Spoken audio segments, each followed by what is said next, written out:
All right, we're recording, so we shall start.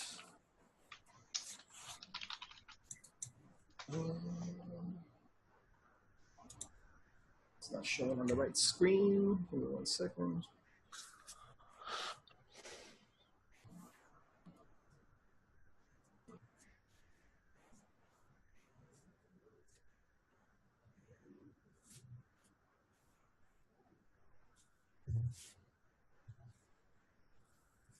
Okay.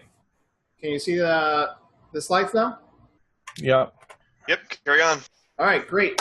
Well, welcome everybody to our first ever Cold Fusion Containers Roadshow.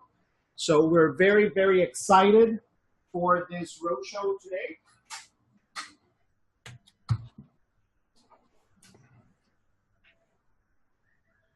So what is our roadshow? Well, this is part of our Ortus University initiative. It's a free month-long extravaganza.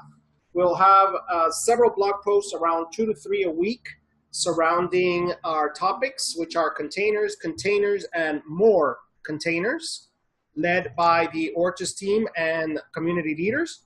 We will have 5 free webinars every Friday of the month of September, and all sessions will be recorded. You can see the link below, ortussolutions.com/events/Container Roadshow 2017. And that's where we're going to be posting all the slides, all the videos, all the blog posts, everything consolidated in that page.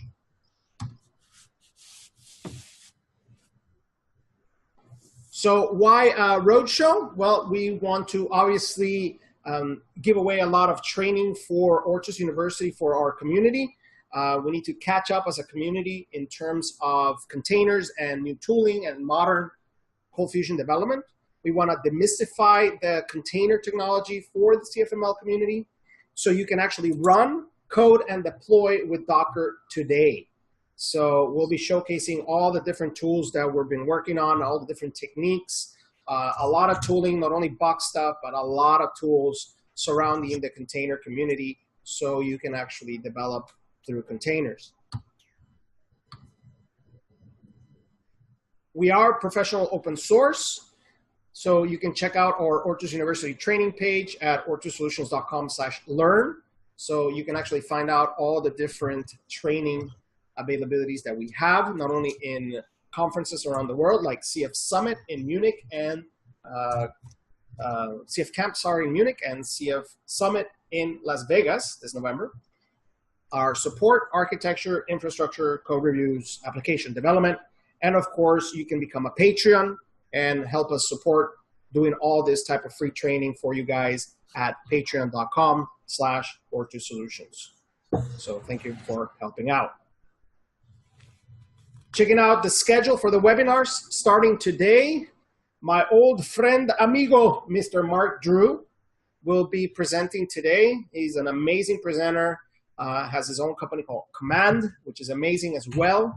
And he will be doing our intro to containers. So very excited to see his presentation once again. Then next week, I will be presenting on how to containerize Content Box CMS, showcase you how to actually deliver a distributed CMS environment very easily with Docker. Then we'll move off into configuring your containers and make them portable through Command Box and CFconfig with Brad Wood. Then on the 22nd, we'll have Mr. John Clausen talking about Box microservices, and this will be dealing how to actually migrate your big elephants or your legacy applications and start chopping them up into microservices. And then at the end, we'll have a fun and playing session with Gavin and Docker. So a great month of great webinars. So with that said, I want to give it away to my friend Mark Drew so he can take it on with the show. So I'm going to mute myself. I stopped sharing, and it's all you, Mark. Thank you. Let me just get it all set up here. And press play. Hopefully you can all see a little whale. Big whale. A big whale. Awesome. Well, welcome. Thank you very much. we'll be talking about getting started with Docker. This is kind of like an introduction to what it is and kind of why it is. So then you can actually go and expand and deploy your multi-tiered applications in one command later on. Talking of command, I work for a company called Command. We are a web consultancy, and we have clients all over the world. We're based over here in Greenwich, London, where the mean time comes from. So we make the actual time. We have a background in various technologies, Cold Fusion, CFML, Lucy, doing deployments. We help development teams generally, but we help anyone that wants our help, obviously. Also Node.js and Java. We provide consultancy and developer support, basically a lead developer on calls. So if you have a problem that no one can help you, just give us a call. And this is how we get exposed to these kind of technologies. So let's start talking about Docker, but really this talk is about delivering solutions, servers and applications, and servers within servers, essentially, across servers. So it's basically this is ship within a ship on a ship. You get the idea. But let's start talking about like our servers, the servers that we all know. We like them. Let's talk about monoliths. We love our servers. We named them lovely things like Pluto, HAL, VM112 dot whatever. We have to run to them to take care of them every Tuesday when the client calls and tells us it's down, and that's because it's update Tuesday and Windows has decided to do a patch all of a sudden in the middle of the afternoon. These kind of servers seem to be handcrafted. You put a lot of hours into getting it running, and they're basically artisanal, locally produced pieces of organic beauty. But this is not really the way we should be going, you know, because then they start spreading, and we have more servers than we know what to do with. We have different bits of code in each one because we're trying to provide solutions. They'll have different configurations. Then we have our load balancers in front of that. Then we have a web cluster that, does anyone remember ClusterCats? That was a beautiful way of spending a lot of time trying to load balance your servers.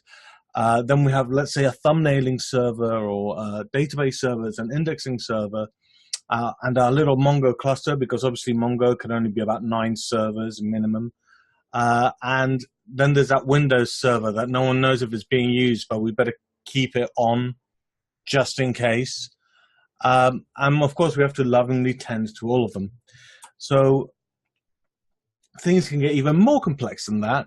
This is a diagram that a client has kindly, allowed me to use, which is basically the application that they had to prepare for disaster recovery. This is the actual application, and we had to move it over to disaster recovery. So this is a whole bunch of servers. And how do you replicate the behavior in one way on your local machine of a system this big, It's simple. We want to do this as a disaster recovery. It's a nightmare in many other ways. So this is a simple challenge that we have a multiplicity of stacks. We have various bits to our application. We might have one, if not all of the bits in our application.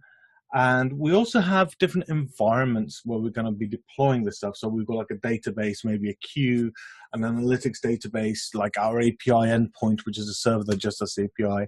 We might have background workers, something that's doing like, for example, doing our Verity collections, populating our Verity collections, or doing analytics, or whatever. You get the idea.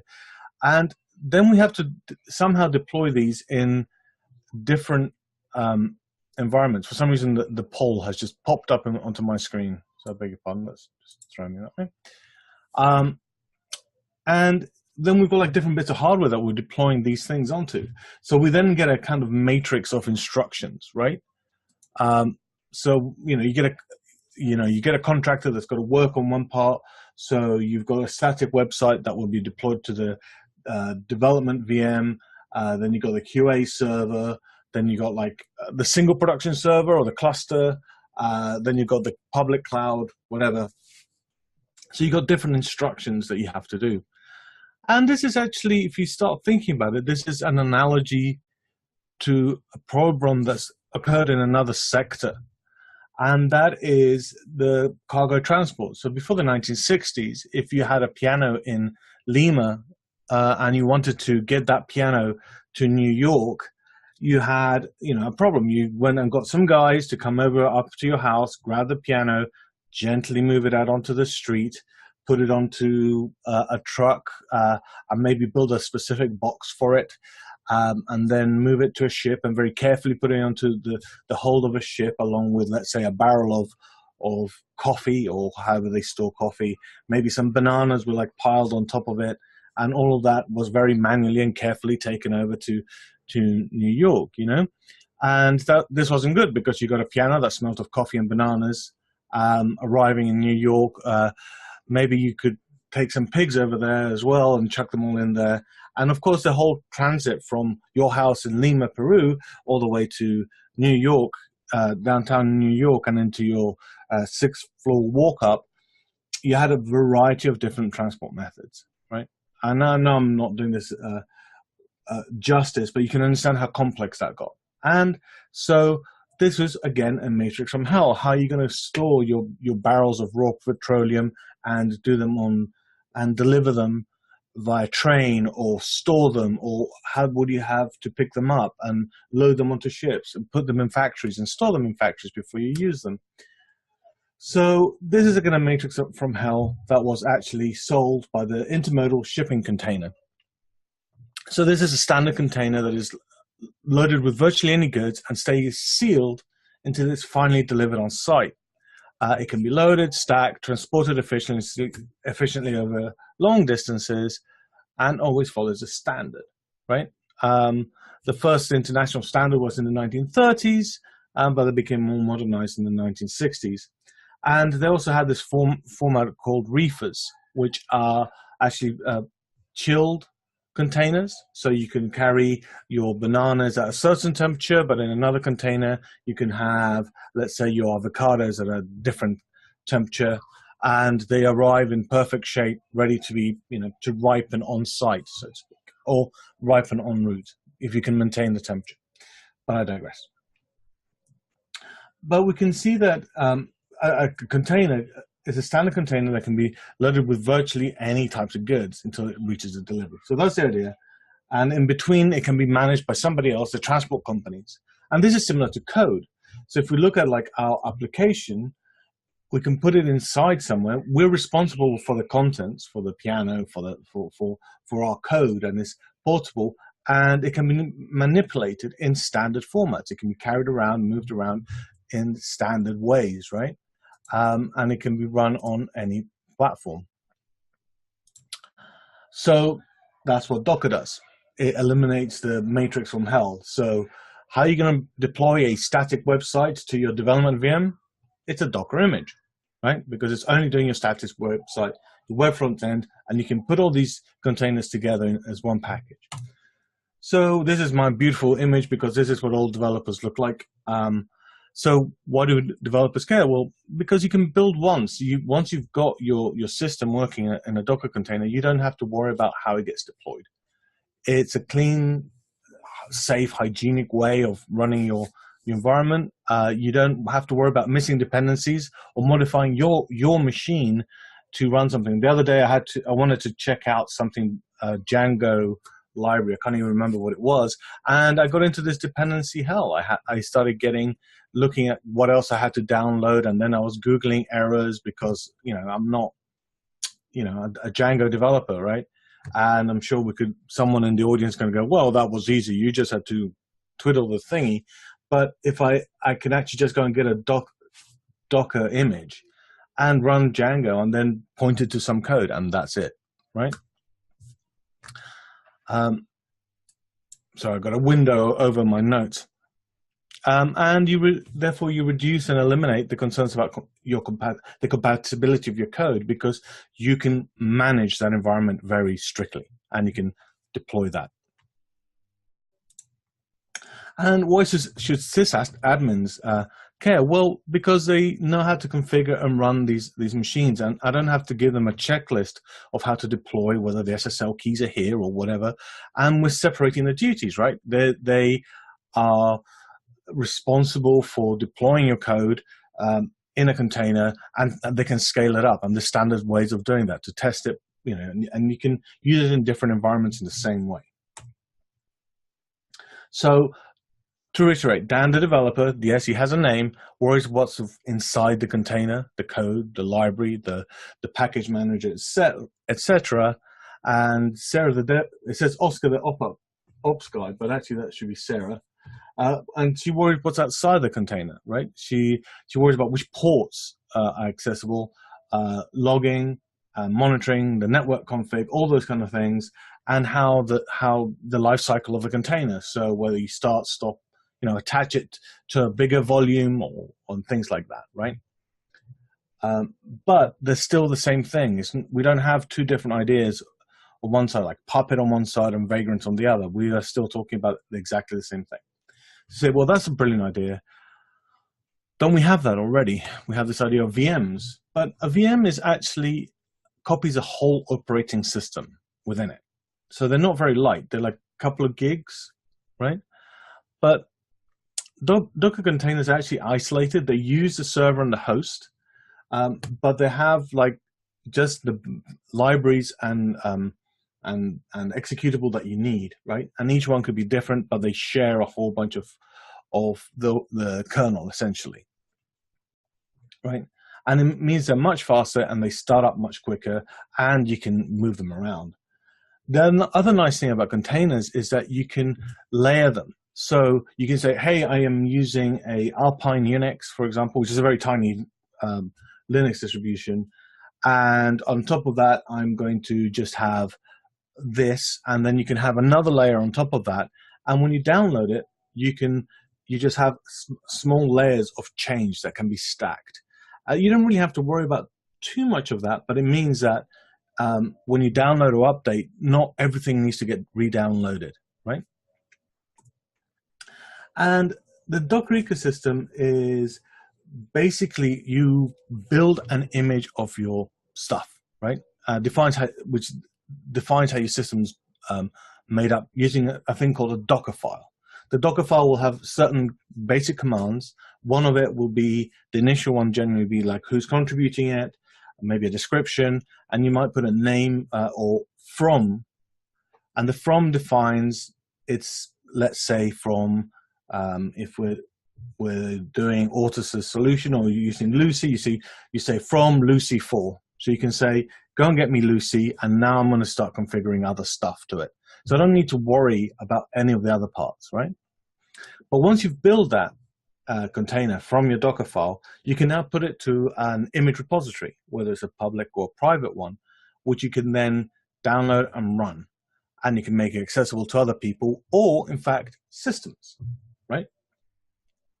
So if you have a continuous integration system like Jenkins, you can say, whenever there's been a change to my Docker repository, in other words, I've uploaded a new image of my system, I want you to deploy that to live, right? So instead of saying, go and get me the code, you can go and get me the application, i.e. the container. So if you make any changes, someone's drawing on my screen. Who's that? Me? No, that's not me. Somebody else is drawing on the screen. Well done, chaps. So if you make any changes, you can actually commit those changes and submit them to the image registry. So now you have versioned applications, because you say this is a new version of my application, right? So you can push that. If any of you use Git, it's the same thing, right? You're just saying, I'm pushing some more changes up to the Docker container image registry, and our host can now get that latest version or roll back if that latest version isn't good. That is all well and good, but let's have a little demo about this to actually understand what this is. Is it me drawing on the screen? Someone clear that up. All right, so the first part is a Docker engine, and this is what creates a container. So let's do hello world Docker style. So all you have to do is Docker run hello world, because there's a container called hello world. So first off, it will say, well, I don't have the image called hello world, right? So what it did in the next line is go and get the image from the Docker Hub, right, which is where all these images are stored. Not all of them, but the one by default. So it's downloaded a new image for hello world. And now it says that Docker is working. It actually downloaded a container and it runs it. Fantastic. This container only does one thing and basically echoes hello world, which is okay. Let's get a little bit. Oh, there you go. Can we not clear the annotate? Clear all drawings. There you go. We've cleared the annotation, Brad. So I think it was you, Mark. Was it? Yeah. Awesome. Yes, that was me. All right. Okay, continue. I am not annotating. Come on, clear. I don't want annotation. Clear all drawings. Not annotating. There you go. All right. So if you're trying to do a web version of the hello world, we can do something else. So we're going to do Docker. We're now going to say run, and we're going to say it's a daemon, in other words, in the background. We're going to define a port. We're going to point our port 80 to the Docker containers port 80. We're going to give it a name called web server, and then we say what we actually want to run is Nginx. So now you can see that it's downloading a couple more images. It's downloaded it, and now because I said put that -d, which is as a Docker, as a daemon, I beg your pardon. Now we have Nginx running in the background. Now you might say, well, this could mean that I could have hundreds of things running on my machine. So you can see what's running by actually doing PS, which is like process status. I mean, anyone know the PS command, right?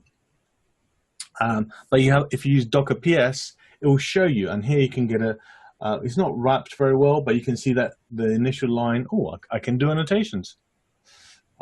Here's our container ID. Here's the image name, which is Nginx. This was the command, right? We can say when it was created, how long it's been up, and the ports that it's exposing, which is these ones, and its name. So you can then access his name nice and clear, right? So you can also see other images that you've kind of run before. So for example, you can see my mouse, right? You have the Nginx, which is created 9 minutes ago and it's been up for a while. And this one that you can see that it's exited because it just run the function and it's gone. It's gone away. Of course, now that we've created it, this is done with the -a, which is switch, which equals all, right? These are the PS, it's like following the PS command on your command line, if you've ever used it. So how do you delete one of these machines, right? Remember we gave this machine the name web server, right? You can actually just go and do that by doing docker stop web server. Brilliant. So by giving it a name, we can actually now refer to it in something in more plain English. But if you remember that you had an ID, you could also say about this container ID. But this is an easier way to do it. So if you do Docker images, it will actually show you all the images that you downloaded. We had like the image is kind of like the blueprint for our application, so we can use it multiple times with different configurations, right? So let's say you want to build your own application and image, right? So let's go and do that. So this is my application. Hello from the Lucy Docker. This is my fantastic application. It does one thing and one thing very well, and that's tell you the time. Now I can create a Docker file in there. So I can do Docker, create the file called Docker file, and inside that I can put a from, which is going to be Lucy/Lucy4, and I'm going to copy the www folder into the internal folder called var www, which is where Lucy normally serves stuff from.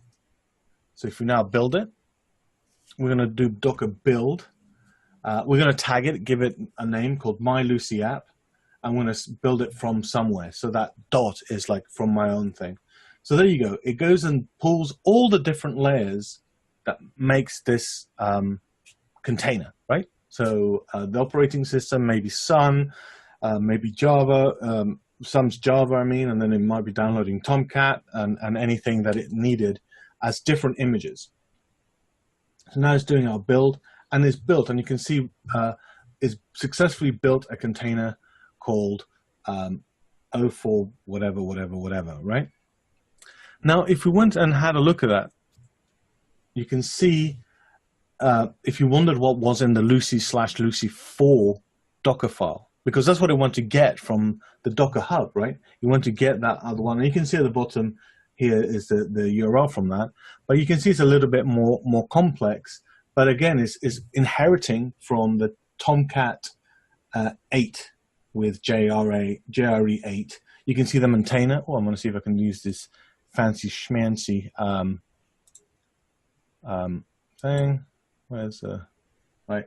So you have you have a maintainer, you have some environment variables. These are probably out of date now, by the way, but then you can run, right? And you go and get all these jars, delete them, and do other parts. And you can do whatever it needs to for your application to work, right? So you can do your own stuff. So once we've built that, you can do Docker images, as we did before, right? And you can see amongst all of the different images, we have the Lucy/Lucy4, which we just downloaded by being part of our app. And you can also see My Lucy app, right? So here's its image ID. This is its nice name, right? It's the latest one. And there you go, right? So you can see the size of them. Like My Lucy app is 435 megs, Lucy4 because it's an instance of the Lucy4, but without added stuff in it. So now, of course, that's great, but let's run our app. So if you now do docker run minus port, right? We're going to port 8888 to my local 8888, and I say which one, and you can see there you go. If you've ever run Lucy, you can see that. Well, this is the way you run it. So if you go localhost 8888, here you go. We didn't put the -d attribute, which we've made it Docker and we've made it all silent. Okay. I am showing the official Lucy image, but yes, supports Core Fusion, etc. Okay. Yeah, I'm using Lucy because it's something that we know about. This will work for PHP, for most other programming languages. Cool. So the next part is Docker Hub.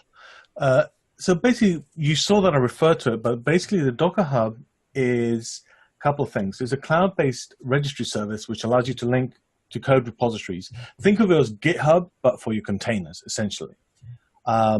You can build the images there, but you can also run them because they know how to run containers, right? Containers are easy to run, so you just put them in there. And I know a lot of people don't like the command line type stuff. So one of the nice things about Docker, when you install it, you also get a program which has been in beta for ages, but called Kitematic, which means that you can actually go and search for software that you might want to run. So for example, I'm just having a look. If I wanted to run a Minecraft server, I could just double click that container and create my own Minecraft server or Solr or Elasticsearch or whatever. And this is a fantastic boon because I don't know how many of you have had like your boss say, can you guys like look into this new technology? And what happens? You spend half the day trying to install the damn software. But in here, you can just get it running, and then you just make modifications to the config, and you can point it to a folder, etc. So now that we've created our app, we kind of want to put it into Docker Hub. So I can build and tag my app. I think there is already one. Your command box should be in Kitematic. So now we've built our image. So now we've got a container. I can now do Docker login, which allows me to log in, and it succeeded. And I can now push my Mark Drew, my Lucy app, right? And it'll then slowly go and push it all up. And we don't have to wait for a lot because I think I've edited this so you don't have to wait too much. But basically, it will generally know the differences of your app, and you can put it up. It goes pushed, and it should go there. There you go. So now you have an image in there. So now if you went to Docker Hub, for example, or you went to my account on Docker Hub anyway, you can see that my example app is there. So I can now share that, give it to other people if they want to try out, and see it in Kitematic. Now let's go and get my image. So I can see that there's Docker images, and I can remove an image. So if I remove my Lucy app, there you go. I've removed that one. Now I can actually run it. So Docker images. You can see that I don't have anything in there. Let's pull Mark Drew, my Lucy app. I actually have one of these pre-built images that I did, which is for Lucy with the MongoDB connector, which I use for various projects because I was using a lot of MongoDB. So I already have it built. And there you can see, I've downloaded my image ID, which is the same as my initial one, and it's all there. Now that's great building one machine, but websites or web applications generally are not just one machine, right? They're generally a collection of machines. So you'll at the minimum have you'd have Lucy, let's say a CFML engine, and you'd have a database, right? So this is where Docker Compose comes in. It's a tool for defining multiple server Docker applications. Or multiple container Docker applications, I should say. So here is an example of and it's all done by a docker compose.yml file that you can put in there. So the first part says the version number of this dialect, which is 2, and then put the services. And underneath the services, you can then have also networks, for example, on the same level. And then underneath that, I've given it a name of web, and I say which image it comes from, and you saw me pushing that up. And then I say which ports I'm exposing. And that's literally all I have to do. I then do Docker compose up, and you can see it's starting Docker web 1. And it looks slightly different because it's got this little web _1 there. And let's go and see if it's working. And there we go. We have our web app going in there. Fantastic. So what if we wanted like a database and maybe MongoDB? So there you have it. We have on the services, we have web, and then underneath that we have Mongo. And we said the image is Mongo, and that's going to be the default install, and an image called MySQL.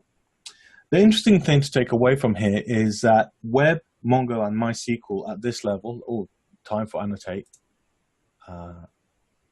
this, and this will be the internal domain names that they can talk to each other with, right?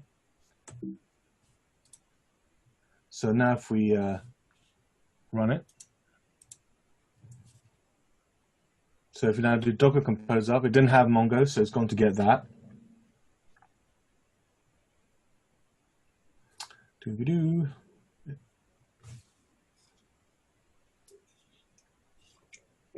It didn't have MySQL, so it's going to get that.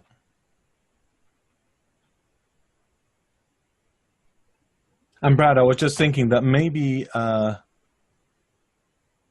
whichever example you want, you can actually just put it if you're using Docker Hub.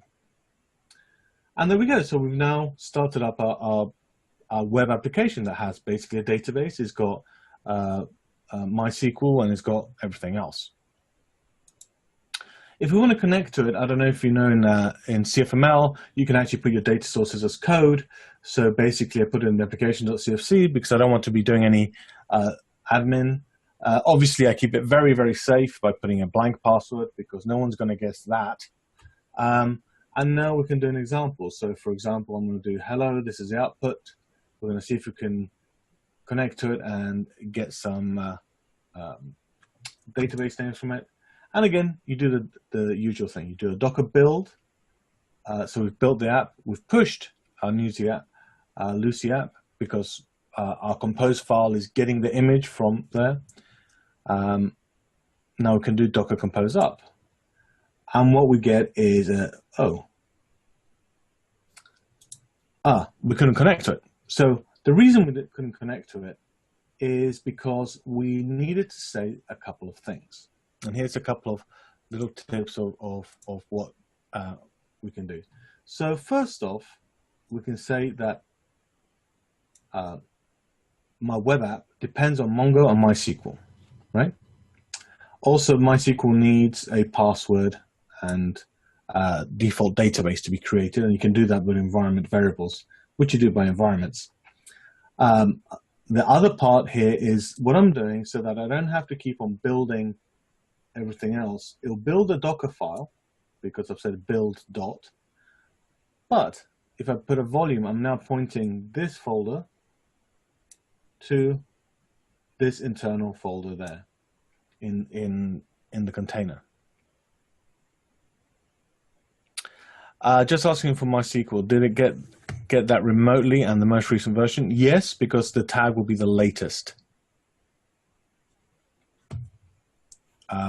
You can also do a specific version by doing MySQL and a version stuff. All of it works on Windows. There's even Docker containers for Windows, which are headless versions of Windows. Microsoft is going all in into the containerization, and I think that's most of how their Azure stuff works. So now that I've done these fixes, we can have another look, and you can see that we're saying hello world is going to go and get all the information schemas, and we are winning. Awesome stuff.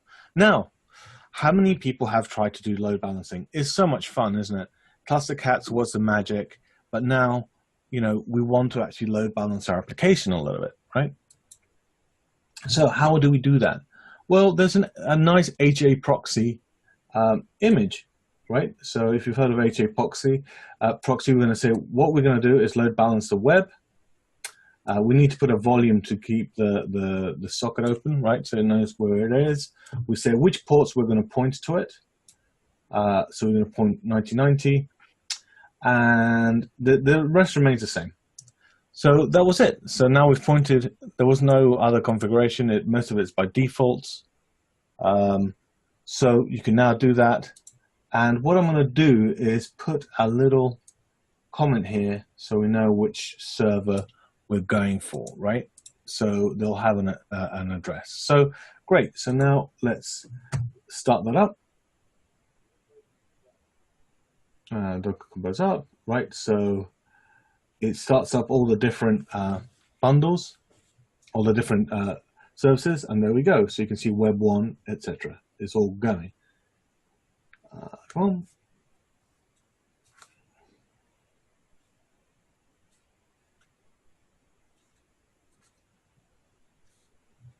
Okay, cool. Nearly there.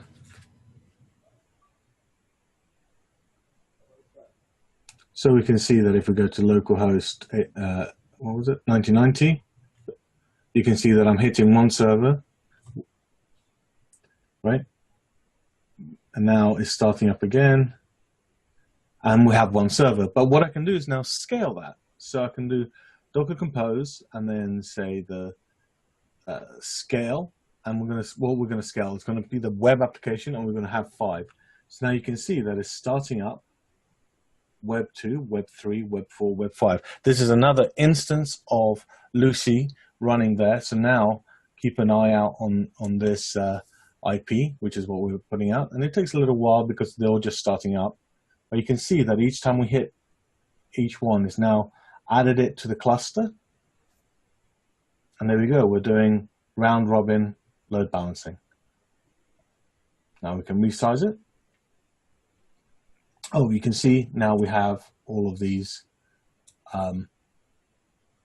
servers now running with just different ports internal. So now I can scale web back down to 2, and you'll kill off a few of those servers. So we can actually handle and orchestrate much better. So now if you see this, you're just swapping between 2 servers.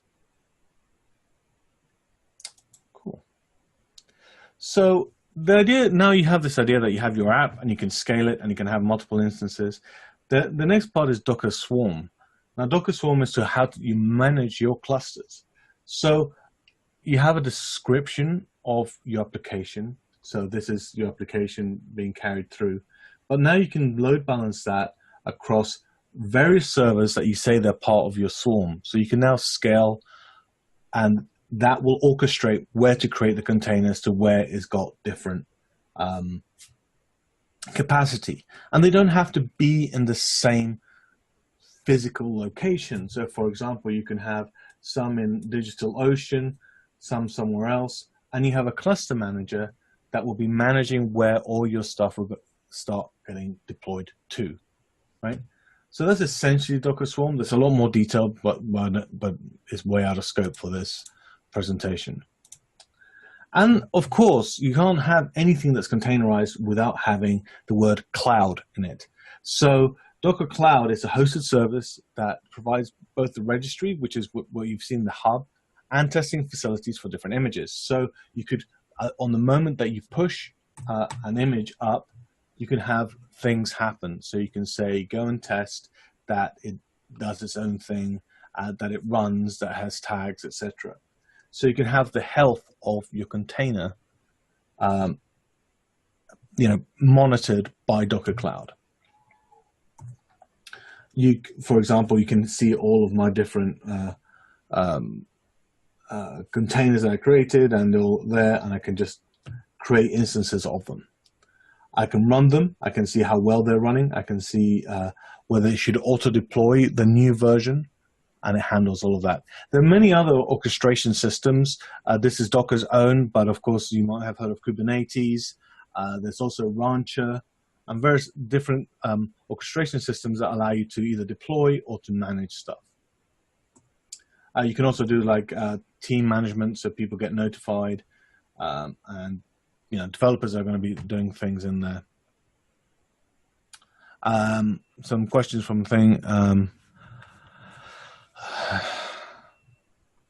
So orchestration is not a thing that's inherent in Docker, but the whole point about Docker being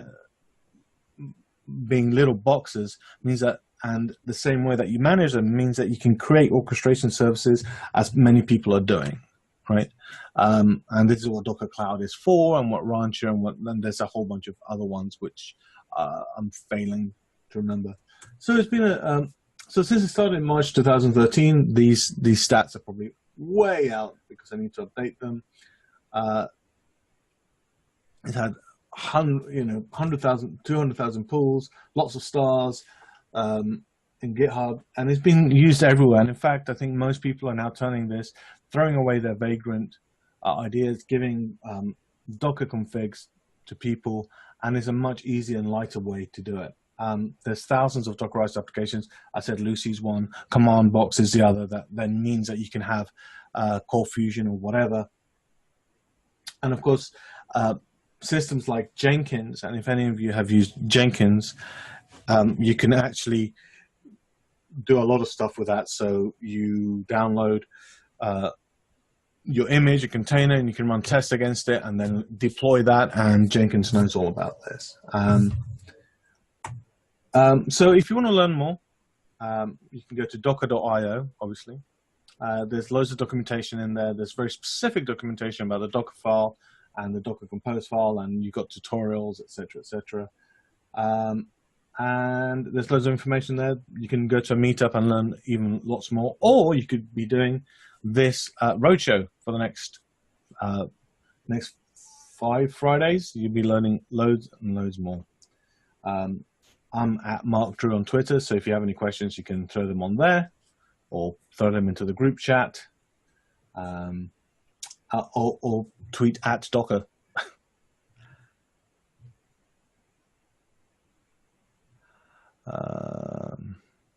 Those questions. There's a lot of questions about Windows. With Docker, you start something. Docker Swarm is an example of orchestration where you create a service and say, "Yep, that's right, that's right."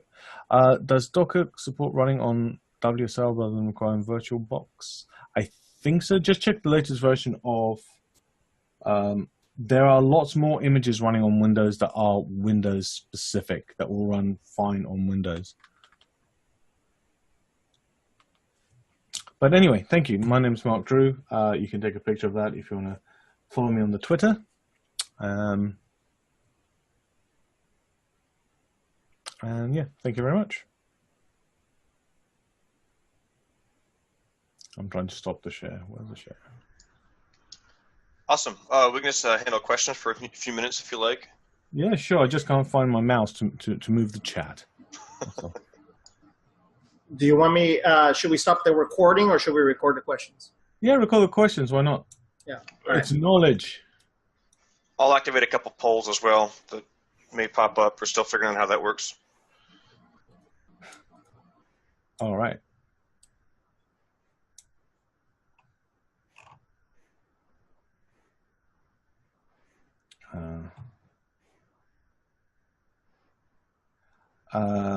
John Wish.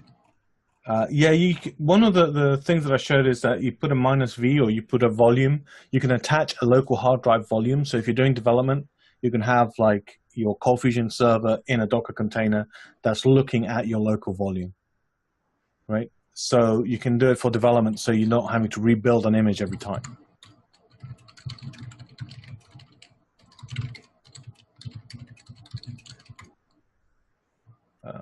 Eric Peterson. And generally what you want to do is you can either have an external service, but generally I try to wrap up the whole application because then you don't have to have any compilation. You could create a Docker container that's already pre-warmed in the sense that you've built up all your cache or you've built up all your compilation by doing, cfcompile or whatever, however you do it, like pre-warm it, and then you do a build. And that can be, again, automated because what you can have is, for example, you can have a Docker container that is your general automated build, and then have Jenkins download the container, warm it all up, and then retag it and resubmit it as your warmed up just run the tests.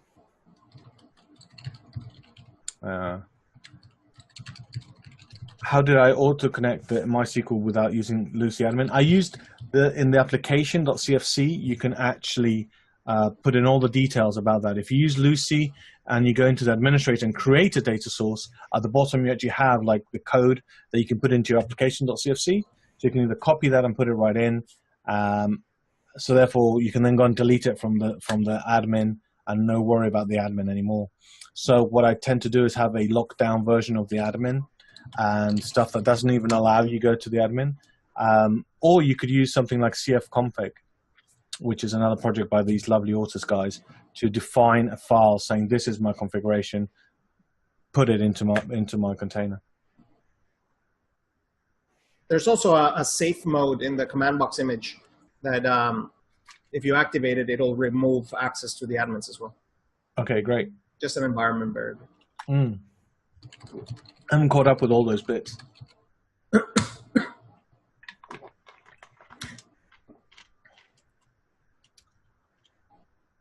The system requirements for Docker on Windows are misleading. It installs fine on Windows 8.10. It's just not officially supported. Yeah. The thing is the thing about Windows is like, are you using Windows for hosting or for just coding? I mean, yeah, I don't want to get into this Windows battle, but it's usually like there's no particular benefit for running stuff on Windows in a server-based environment as a container. Unless you have something that's very specifically kind of, Windows-based. Do you have any ideas for better ways to sync the volumes? There's some issues with performance sometimes with different providers and whatnot. We notice if we're having a really intensive app, it can kind of go a little crazy. So there's online stuff for like syncing and doing all sorts of other stuff. But have you dealt with any of that? What I tried to do is just put it into the container, so I'm not doing volumes on it. Now, when you have to do volumes, I guess it would be with MySQL or something like that, or are you talking about code? Well, just code when you're in your developer box, and you'll just... Well, the things I haven't come across those issues, so I haven't tried to fix them. Okay, thanks. Any other questions?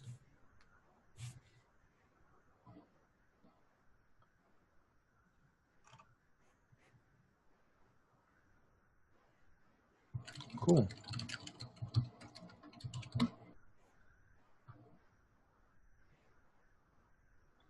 Take care, Jim. See you at NC DevCon. Yeah, I'll be at NC DevCon, by the way, but I'll be talking about something else. Cool.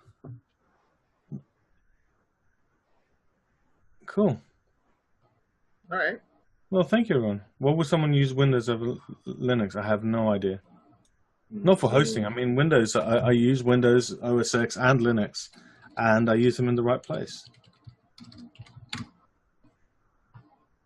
All right, folks. Well, Mark, thank you so much for your time. Great You're welcome. kickoff for the road show. So a whole month of great stuff coming along. First time we use Zoom, so thankfully everything went okay, except the mysterious annotations, which was actually Mark. Yeah, sorry about that. Well, I was busy. I was trying to present. Just a bit of advice: just end the meeting, and they should download the thing.